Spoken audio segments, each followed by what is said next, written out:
It's a joy to be with you on this Tuesday of the Word of Encouragement. And today we're going to go to the last chapter that the Apostle Paul ever wrote under inspiration, and that is 2 Timothy chapter 4. And he has some very heartfelt greetings at the very end of this chapter that I believe really do help us understand what was important not only to the Apostle Paul, but was important to God himself.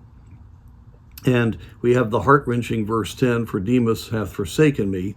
But then we get to verse 11. "Only Luke is with me.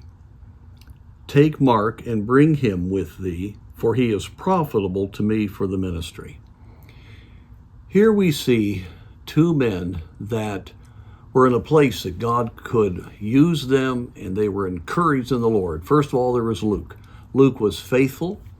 He was a servant to the Apostle Paul. He was a doctor. He was a man of high standing, but God had brought him into a kindred spirit with the Apostle Paul, and he stuck with him right to the end. And let me say, faithfulness is so important if it is spirit-dependent faithfulness, where God gives you as the fruit of the Spirit faith, the constant encouragement to believe God and do what is right. People that are faithful, like Luke, are ones that get to see God work. They get to be in the presence of the Lord. They get to be around miracles.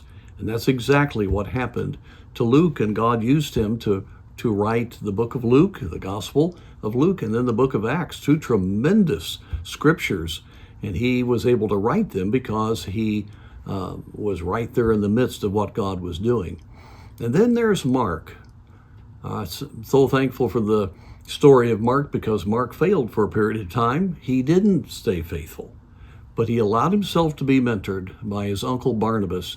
And after ministry with him, he began to be the kind of man that God wanted him to be. And so Paul wanted Mark to come here at this very strategic time in his life where he was getting close to death, because Mark was profitable. Mark turned from his own fears and his own selfishness, allowed God to teach him and change him, and now he was a faithful man also. And so we can see both sides of the equation: a man who was continually faithful, and my, what a blessing.